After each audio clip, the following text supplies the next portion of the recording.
Hello friends, बहुत बहुत स्वागत है आपका गतिमान IQ स्टडी चैनल पर। और कैसे हैं आप लोग? उम्मीद है अच्छे होंगे, हैं स्वस्थ होंगे, मस्त होंगे और आपकी तैयारी अच्छे से चल रही होगी। आइए चर्चा करते हैं। आज एक बहुत ही महत्वपूर्ण टॉपिक साइंस का है, फिजिक्स में न्यूटन के गुरुत्वाकर्षण का नियम। तो न्यूटन के गुरुत्वाकर्षण का नियम, जिसके अंदर हम आज पढ़ेंगे सार्वत्रिक गुरुत्वीय नियतांक कैपिटल जी के बारे में हम देखेंगे कि कैपिटल जी क्या होता है। एक गुरुत्वीय त्वरण होता है जी, इसकी वैल्यू होती है 9.8 मीटर पर सेकेंड स्क्वायर हैं। तो इसकी चर्चा हम बाद में करेंगे। अभी आपको इन दोनों में डिफरेंस होता है, ये सार्वत्रिक नियतांक होता है और ये जी होता है, गुरुत्वीय त्वरण होता है ये। तो ये दोनों अलग अलग चीज़ें हैं। तो मैं ये पढ़ाऊँगा तो कई स्टूडेंट्स मतलब कन्फ्यूज होंगे, इसके लिए मैंने बताया कि इसकी चर्चा हम अगले वीडियो में करेंगे, हैं। तो आइए देखते हैं। तो मैं ये मान के चल रहा हूँ कि ये वीडियो 9th क्लास के स्टूडेंट के लिए और 11th क्लास के स्टूडेंट के लिए भी यूजफुल होगा पूरी तरह से, हैं। और 10th क्लास के लिए भी यूजफुल होगा और कॉम्पिटिटिव एग्ज़ाम के लिए जितने स्टूडेंट तैयारी करें उनके लिए भी होगा। तो इससे पहले यदि आप चैनल पर नए हैं तो चैनल को सब्सक्राइब करें और दोस्तों को शेयर करें। और आइए हम स्टार्ट करते हैं। अब पहले हम जानते हैं कि न्यूटन के गुरुत्वाकर्षण का नियम। तो न्यूटन से पहले भी आप लोग लिखते रहना, कॉपी और नोट पेन लेके बैठना। न्यूटन से पहले भी गुरुत्वाकर्षण के ऊपर चर्चा हुई है। ऐसा नहीं है कि सर्वप्रथम न्यूटन जी ने ही इसकी चर्चा की है। इससे पहले आप देखें तो कोपरनिक्स थे और उसके बाद आपकी ये कोपरनिक्स, केपलर, इन सभी ने भी इस चीज़ की चर्चा की। लेकिन जो प्रॉपर तरीके से इन सभी के द्वारा लिखी गई या दिए गए विचारों को देखते हुए फाइनली रिजल्ट न्यूटन जी को जाता है। और इस गुरुत्वाकर्षण नियम का पूरा सिद्धांत जो उन्होंने दिया, उसका पूरा श्रेय, संपूर्ण श्रेय न्यूटन जी को जाता है, गुरुत्वाकर्षण का। तो पहला ही पॉइंट हम क्या लिखेंगे यहाँ कि इस गुरुत्वाकर्षण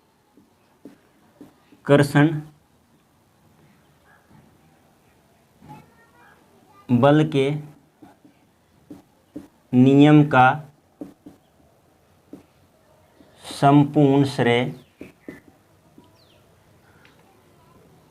सर आइजैक न्यूटन को जाता है। सर आइजैक न्यूटन को जाता है। अब क्या होता है कि गुरुत्वाकर्षण नियम क्या होता है? तो देखिए, न्यूटन जी के अनुसार केवल पृथ्वी के पास ही गुरुत्वाकर्षण बल नहीं है। यदि हम आज खड़े हैं तो पृथ्वी के गुरुत्वाकर्षण बल के कारण खड़े हैं। तो हम अधिकांश लोग क्या समझते हैं कि गुरुत्वाकर्षण बल केवल पृथ्वी के पास ही है, जबकि ऐसा नहीं है। ब्रह्मांड में समस्त पिंड या कोई भी कण या कोई भी मतलब किसी भी प्रकार की वस्तु, सभी के पास गुरुत्वाकर्षण बल है। मेरे हाथ में आप ये मार्कर देख रहे हैं और ये मार्कर देख रहे हैं, इनके बीच में ही गुरुत्वाकर्षण बल है। ये भी एक दूसरे पे गुरुत्वाकर्षण बल लगा रहे हैं। लेकिन गुरुत्वाकर्षण बल जो होता है, ये बहुत, इसकी शक्ति क्या है, दूर होने, मास पर डिपेंड करती है, द्रव्यमान पर डिपेंड करती है। गुरुत्वाकर्षण बल जो है द्रव्यमान पर डिपेंड करता है, ठीक है। तो गुरुत्वाकर्षण में क्या होता है कि हर पिंड के पास, समस्त पिंड के पास एक आकर्षण बल है और उस आकर्षण बल से प्रत्येक पिंड अपनी ओर दूसरे पिंड को आकर्षित करता है और उस पर एक बल लगाता है, जिसे क्या कहा गया, गुरुत्वाकर्षण बल कहा गया है। तो मैं इस स्टेटमेंट को लिख देता हूँ दूसरा पॉइंट डाल के। न्यूटन के अनुसार केवल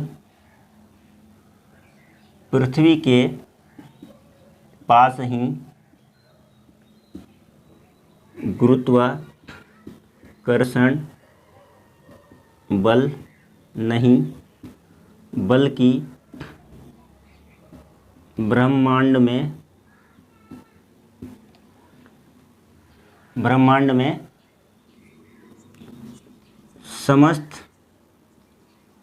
पिंड या वस्तु के पास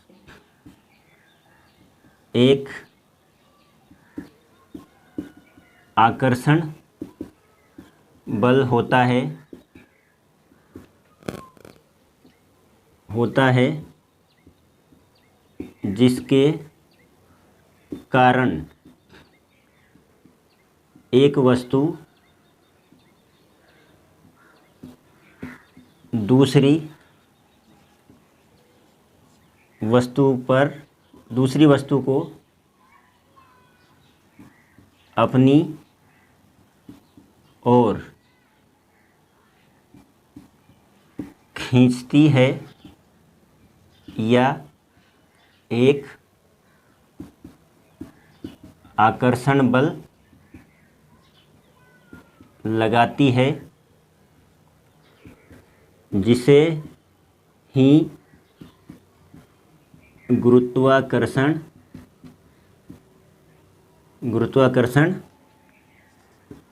बल कहा जाता है। यानी ये बल प्रत्येक वस्तु के पास है, जिससे एक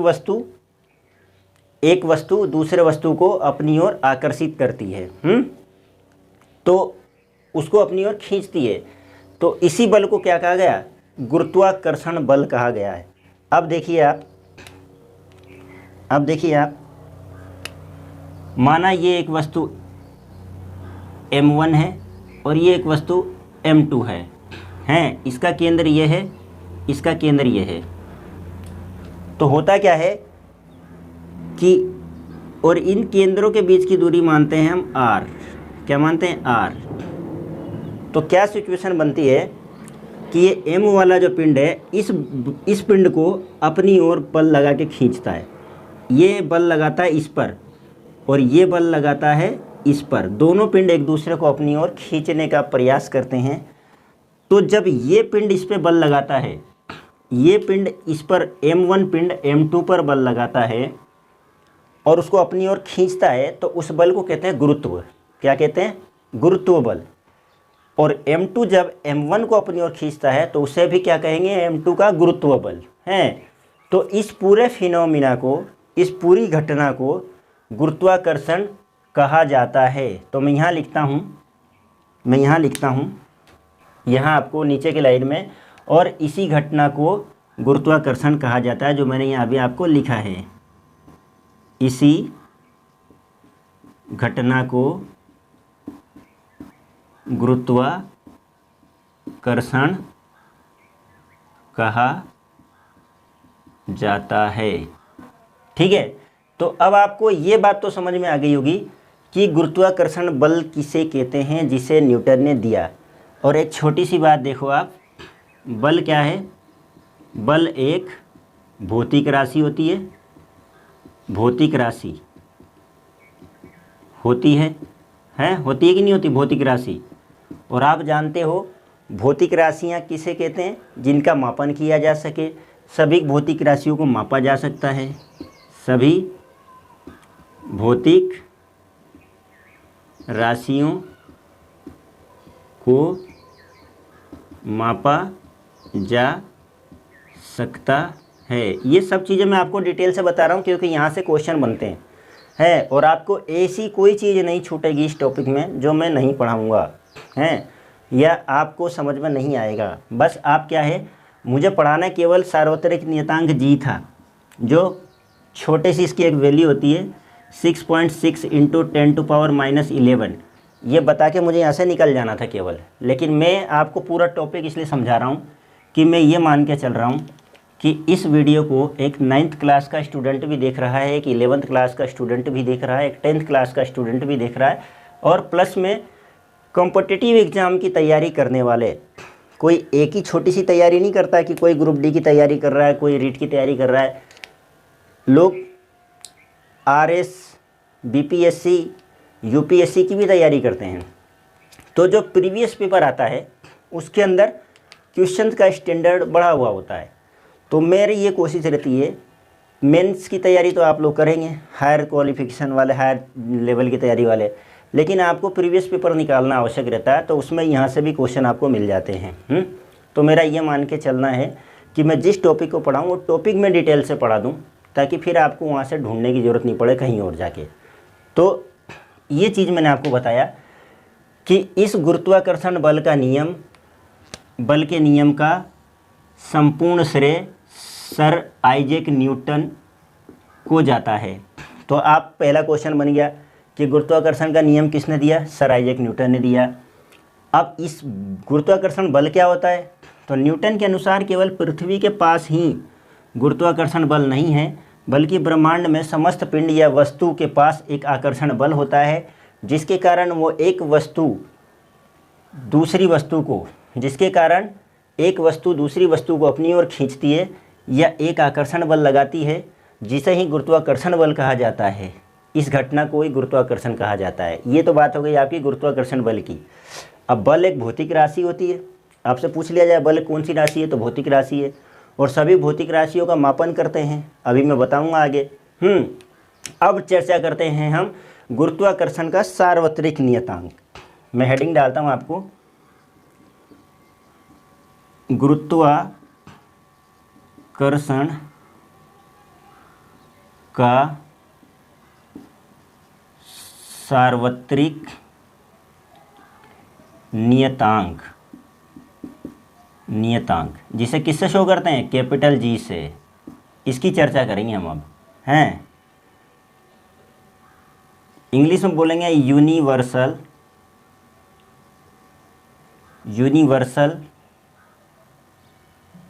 ग्रेविटेशनल, यूनिवर्सल ऑफ ग्रेविटेशनल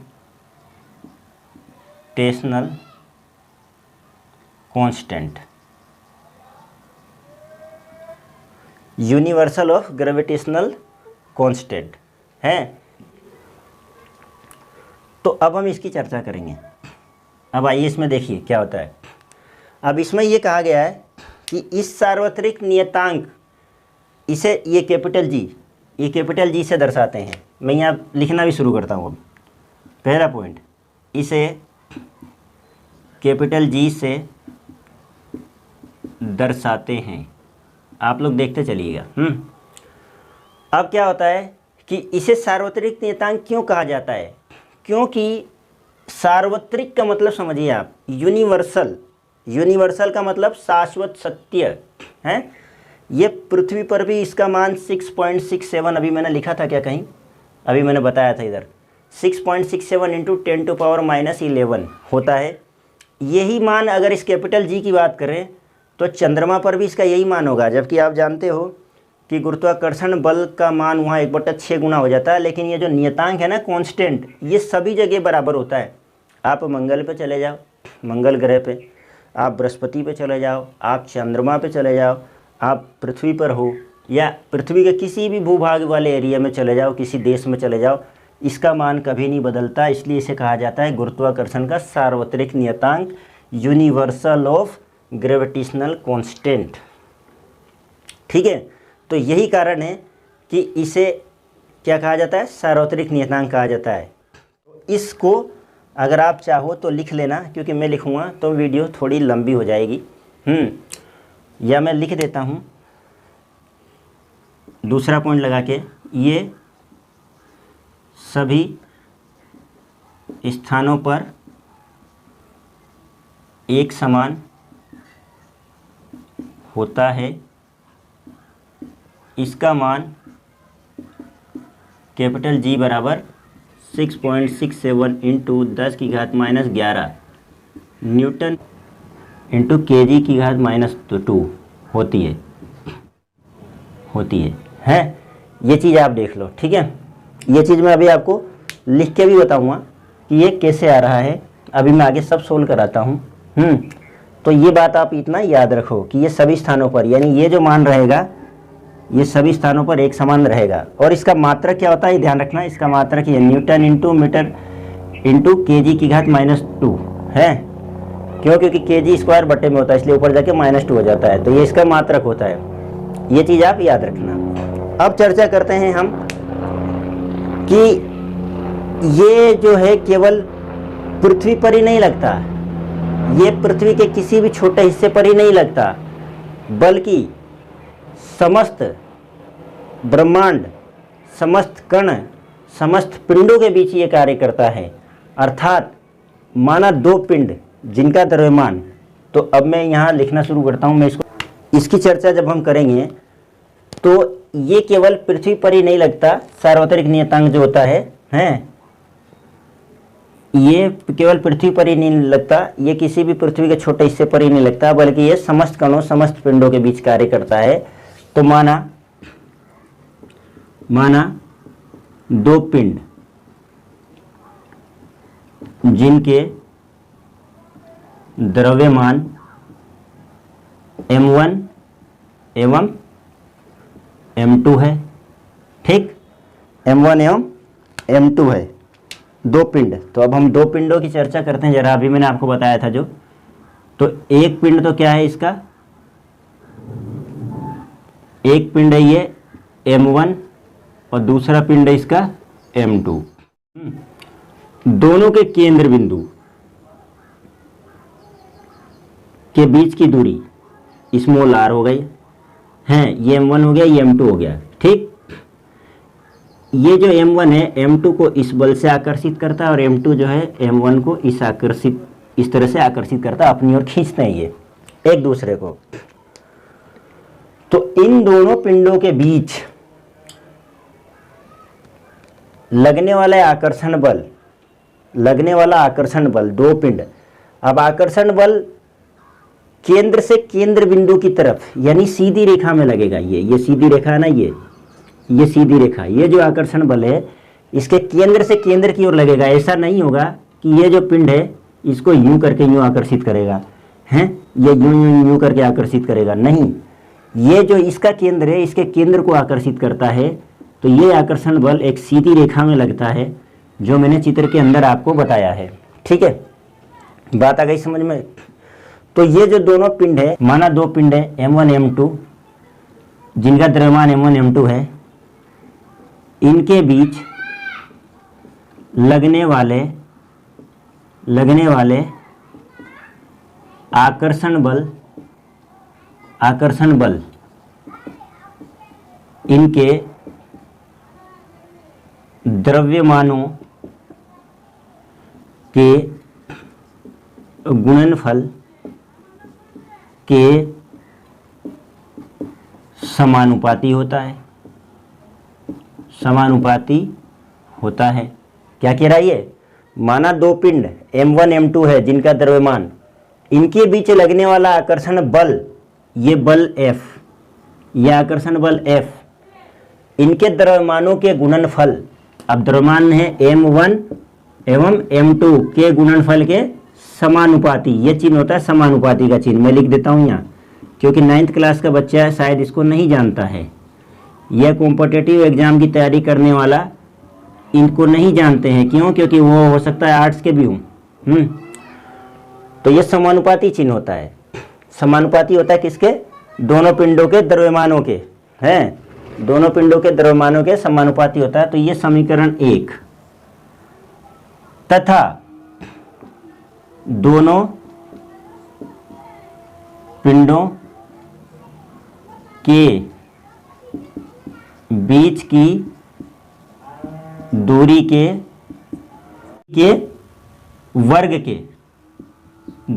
वर्ग के व्युत्क्रमानुपाती होता है। ये वर्ग के होता है, ठीक है। तब क्या होगा? F ये समानुपाती का चिन्ह है, लेकिन व्युत्क्रमानुपाती का मतलब होता है विलोमानुपाती बोलूँगा तो ये R जो है इसका वर्ग हो जाएगा इस तरह से बटे में। तो अभी ये R के समानुपाती नहीं, व्युत्क्रमानुपाती हो गया, है ना। यहाँ तो ये प्रोपोर्शनल था, यहाँ इम्प्रोपोर्शनल हो गया। इसको 2 डाल देंगे, समीकरण 2। तब समीकरण 1 एवं 2 से हम क्या देखेंगे? F समानुपाती m1 m2 तो था ही, और ये व्युत्क्रमानुपाती में r² जो है इसकी दूरी के वर्ग के व्युत्क्रमानुपाती r², ये बटे में आ जाएगा। इस तरीके से हमें ये लगने वाला आकर्षण बल समीकरण 1 और 2 से हमने इस तरह से लिख दिया। अब ये जब भी समानुपाती का चिन्ह हटता है, यहाँ लिखता हूँ मैं, जब समानुपाती का चिन्ह है ये वाला हटता है तो एक स्थिरांक या नियतांक लगता है। तो अब इस चिन्ह को जब हटाऊंगा मैं, इस चिन्ह को जब मैं हटाऊंगा तो यहाँ बराबर लिखूंगा और इस चिन्ह को हटाने की वजह से ये कैपिटल जी लिखा जाएगा और ऐसे कैसे ही पूरा m1 m2 और ये बटा आर स्क्वायर। तो यही क्या होगा, न्यूटन के गुरुत्वाकर्षण का सार्वत्रिक नियतांक। ये समीकरण 3। यहाँ जी एक सार्वत्रिक नियतांक है। जी क्या है, सार्वत्रिक नियतांक है। यहाँ इसे ही गुरुत्वाकर्षण का सार्वत्रिक नियतांक कहा गया है। हैं ठीक।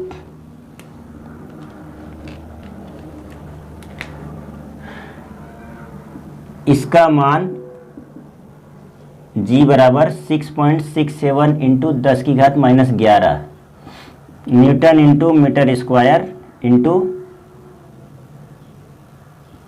kg-2 होता है। m1 m2 क्या है, m1 m2 दोनों पिंडों के द्रव्यमान है।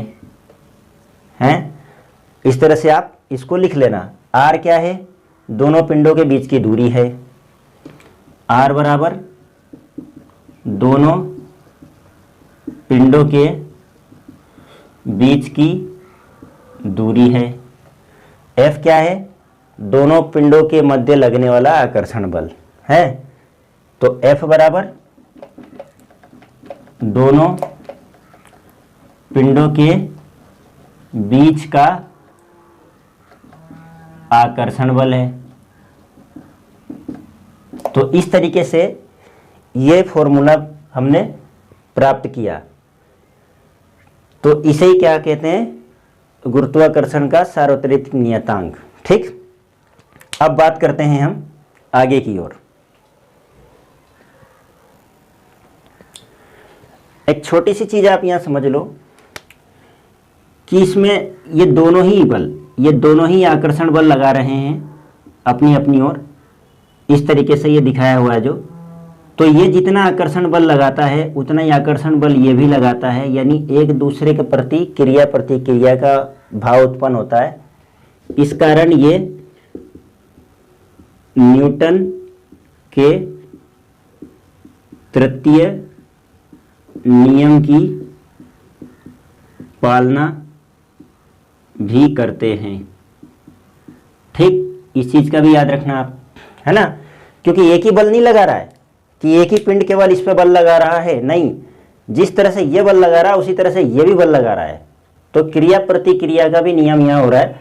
तो ये न्यूटन के तृतीय नियम की भी पालना करता है। अब आगे की ओर हम देखें, इसके आगे की ओर चर्चा करें तो छोटी सी बात मैं समझाता हूँ आपको कि अब हम ये जी का मात्रक कैसे निकालेंगे। तो जी का मात्रक, अब जी का मात्रक देखो यहाँ पे कैसे निकालते हैं हम। अब देखिए यहाँ जी का मात्रक निकालने के लिए जी बराबर, अब जी बराबर करेंगे ये, तो एफ तो यहाँ पहले है और ये आर स्क्वायर क्रॉस मल्टीपल हो जाएगा। तो एफ इंटू आर स्क्वायर और बटे में क्या आ जाएगा, m1 into m2, m1 into m2। अब बल का मात्रक क्या होता है यहाँ पे, न्यूटन, ये न्यूटन, और आर स्क्वायर क्या है, दूरी किस में नापेंगे, मीटर में, तो ये मीटर स्क्वायर हो जाएगा आपका।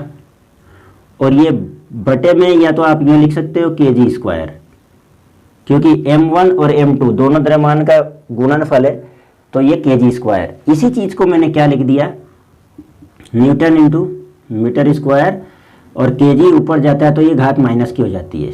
तो ये इसका मात्रक आ गया। उम्मीद है मुझे ये आपको मात्रक निकालना भी समझ में आ गया होगा, है। अब इसकी एक चीज़ होती है विमा। विमा कैसे निकाला जाए, डायमेंशन सूत्र, विमीय सूत्र। तो विमीय सूत्र निकालना बहुत आसान होता है। न्यूटन किसका मात्रक होता है? बल का मात्रक होता है। और बल की विमा क्या होती है? m1 L1 T-2 होती है। यहाँ से निकालेंगे विमीय सूत्र, ध्यान से देखो आप। और यहाँ से मैं मल्टीप्लाई कर दूँ, और ये मीटर स्क्वायर, मीटर किस में? दूरी, और दूरी के लिए L लिखते हैं, तो ये L स्क्वायर, और बट्टे में यहाँ द्रव्यमान में kg है, तो ये क्या हो जाएगा? kg को द्रव्यमान में नापते हैं, तो ये m2 हो जाएगा। अब इस m1 से ये m2 कटेगा तो नीचे m बच जाएगा, जो ऊपर जाके क्या हो जाएगा? -1, तो ये m-1। और उसके बाद L देखिए, एक तो ये रहा और दो ये रहा, तो L की घात 3 और T-2, तो ये इसकी क्या बन गई? विमीय सूत्र बन गया। इस प्रकार से हमने G का विमीय सूत्र निकाल लिया। G का विमीय सूत्र निकाल लिया हमने। देख लो आप, आपके सामने है यहाँ।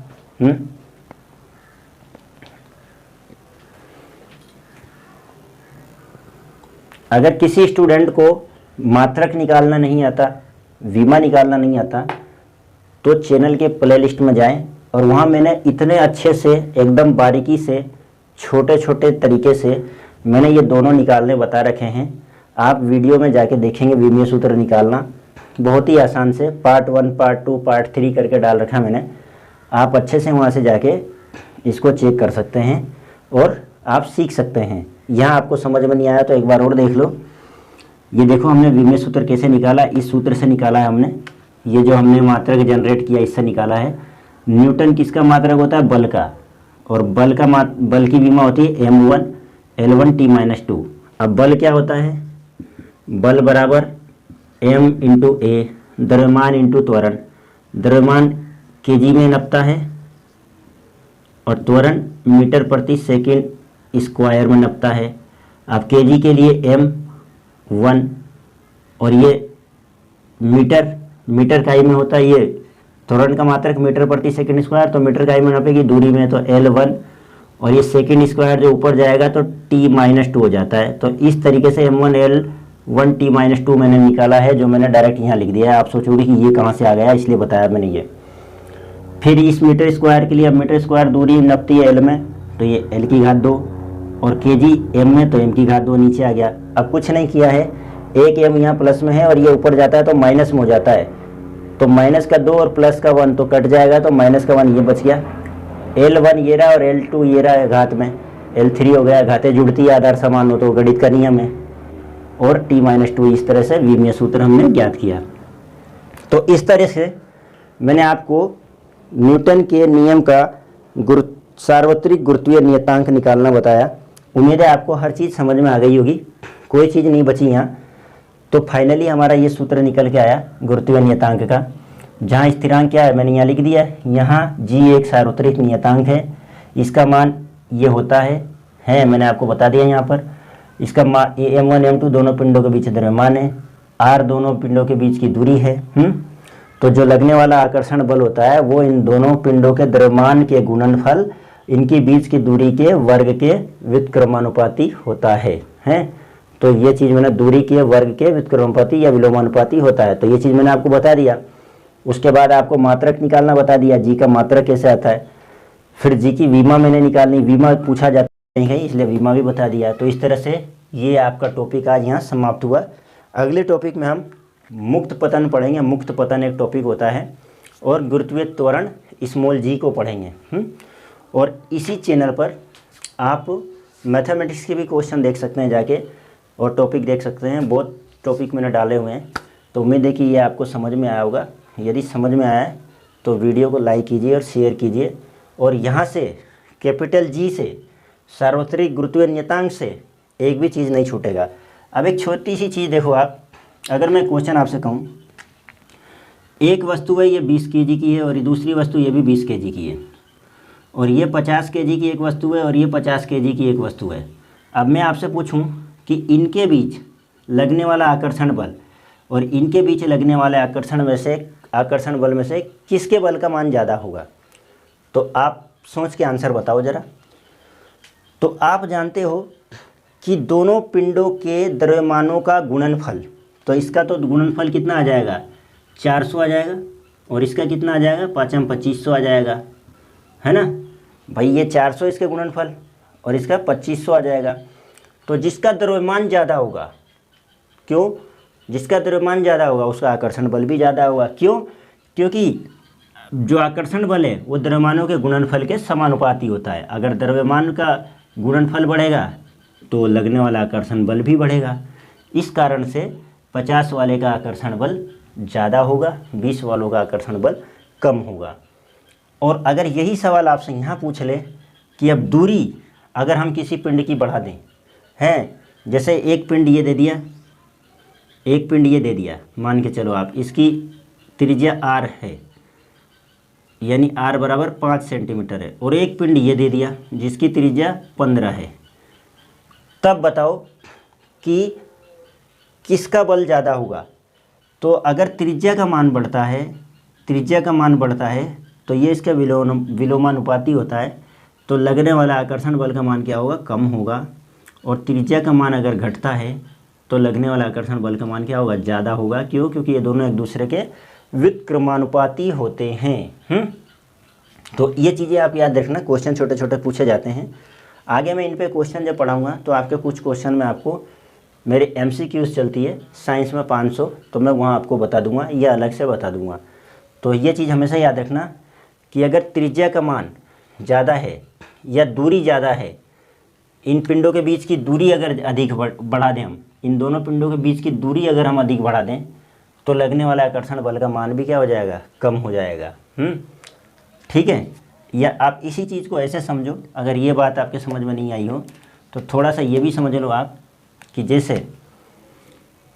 इस पिंड और इस पिंड के बीच की दूरी 10 सेमी है, और इस पिंड के बीच में और इस पिंड के बीच में दूरी 100 सेमी है, तो लगने वाला आकर्षण बल और इनके द्रव्यमान समान है। ये भी 5, ये भी 5, ये भी 5 और ये भी 5, इनके द्रव्यमान समान है, केवल बीच की दूरियां मैंने बढ़ा दी है, तो इस पे आकर्षण बल ज़्यादा लगेगा। क्यों, क्योंकि आकर्षण बल, दूरी कम है, तो दूरी जब कम होती है तो आकर्षण बल ज़्यादा लगता है, और दूरी मैंने बढ़ा दी, यानी दूरी अब जब बढ़ जाएगी तो आकर्षण बल क्या होगा, घट जाएगा। तो इस तरीके से इसका भेद होता है। तो मुझे उम्मीद है ये चीज़ें आपको समझ में आई। अगर समझ में आया हो तो लाइक करें, शेयर करें। मिलते हैं नेक्स्ट वीडियो में, तब तक के लिए जय हिंद।